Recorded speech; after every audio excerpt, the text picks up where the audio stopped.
nagbabayad sa inyong lupa? Hindi na katagal ng ano. Gaano na katagal na inaantay nyo na magkaroon ng titulo? Matagal na, mga more or less 1988 pa. So patagal na panahon na. So yung time na yun, patuloy kayo hanggang ngayon na nagbabayad kumbaga. Oo.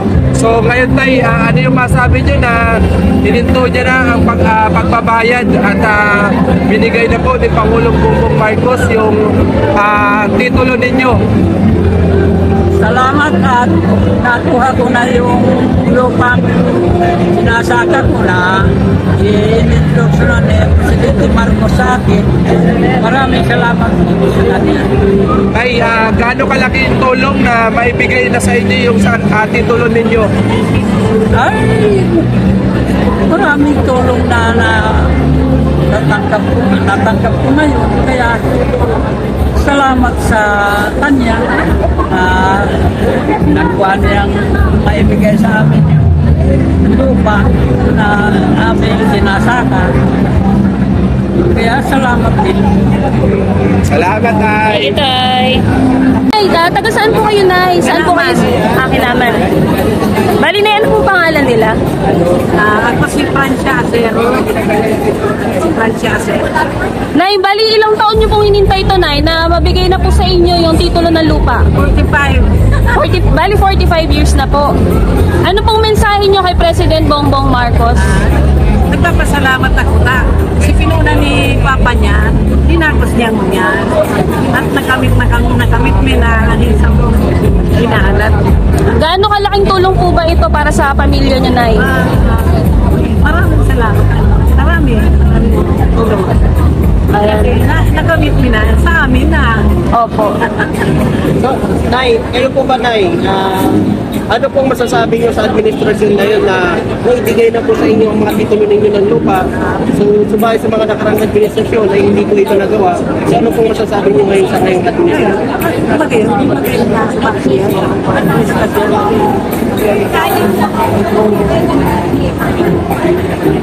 Salamat po, Nay. Po, Nay. At Dennis Karabuan po. Sir, ilang taon na po kayo nag-antay sa titulo yan? Ay, matagal na. May kumikit na ano na siguro mga 30 siguro. 30 years. Higit. Mahigit. Sir, sa loob na yun, sir, patuloy po kayo nagbabayad para sa lupa na yan. Ay, yung ano po, hindi po namin na ano agad.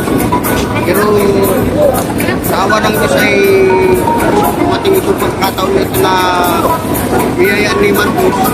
Kaya malaking tulong sa aming mga mahirap.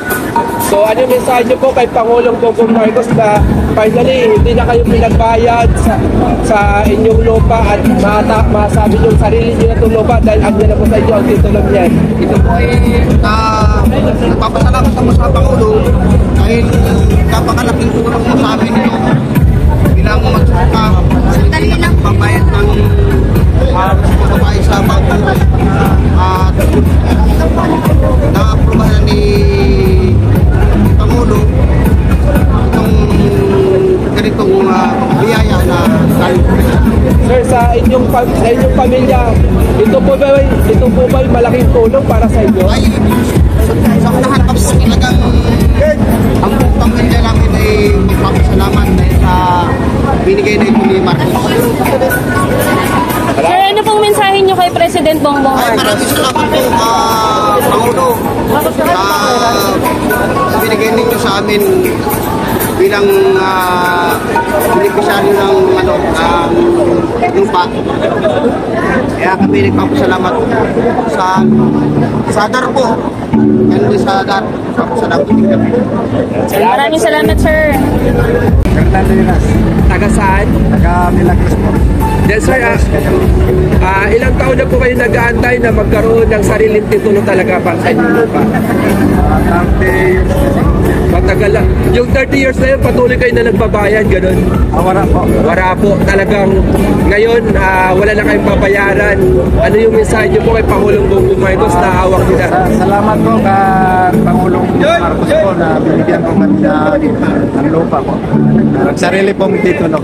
Yan, ilang hektarya po ba yung lupa niyo, sir? 1.3. So, malaki-laki rin. So, ito po ba malaking tulong para sa inyong pamilya? Opo, sir. Malaking tulong po sa Ferdinand Marcos. Salamat po kay Pangulong Marcos na ibigyan po kami ng lupa po, titulo po, na libre. Yun. Sir, maraming nagdaan na administrasyon, dekada. Ngayon lang po ba kayo nakatanggap ng titulo galing sa gobyerno? Opo, sir. Ngayon pala, sir. Galing po kay Pangulong Marcos. Salamat po. So malaking tulong yan para sa inyo. Opo, sir. Maraming tulong po kay Ferdinand Marcos. Yan. Salamat, sir. Thank you. Thank you, sir. Anong pangalan po nila, sir? Ay, Roberto Toari. Ayan. Sir, ilang taon na po kayo nag-antay na magkaroon ng sariling titulo? 30 years. Grabe, ang tagal. So sir, ano yung mensahe nyo kay Pangulong Bongbong Marcos na finally masabing sa inyo na talaga ang lupang yan? Papasalamat po kami sa kanya dahil po sa tagal po namin pag-antay. Hawak nyo na po, no? Hawak na po namin ang titulo namin. Sir, ito po ba'y malaking tulong para sa inyo na wala na kayong babayaran kahit piso sa bangko dahil sariling nyo ng lupa to na binigay ni Pangulo? Sobra pong nagpapasalamat sa kami sa kanya kasi wala po kang binayaran kahit piso sa binayaran sa buwis. Sir, ano naman pong mensahe nyo kay President Bongbong Marcos? Marami po salamat sa kanya dahil po sa kanya natupad po namin yung pangarap namin bilang magkaroon ng sariling titulo. Ayan. Salamat. Maraming salamat po. Bisilyari at nakalabong Camarines Norte kami. Lahat ng mga taga-Camarines Norte ay nagpapasalamat sa ating presidente dahil nagantagan ng panahon na hinantay namin yung ganitong pagkakataon rin. Naibigay din ng ating presidente yung matagal nang minimili ng mga magsasakang gaya namin.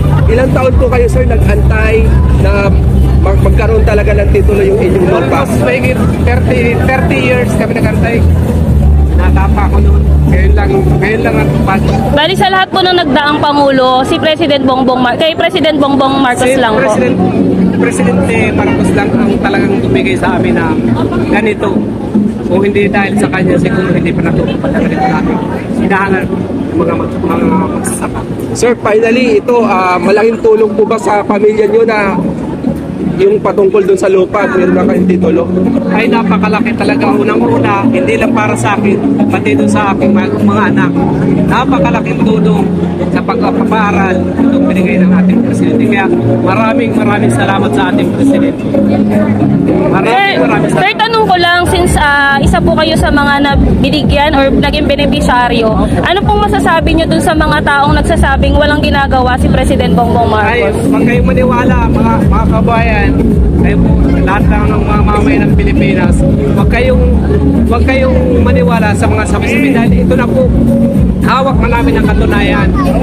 Hawak na po namin sa katunayan dito sa binimiti namin kabuhayan. Kaunting kabuhayan, pero napakahalaga para sa amin.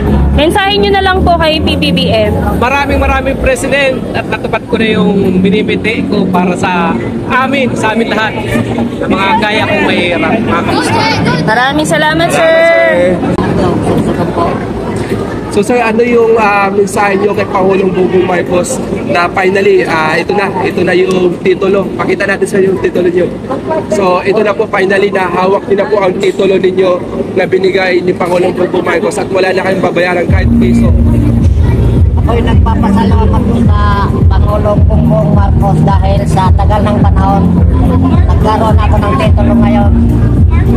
Talagang maraming salamat po kay President Bongbong Marcos. Sir, ilang taon po kayo nag-antay na ano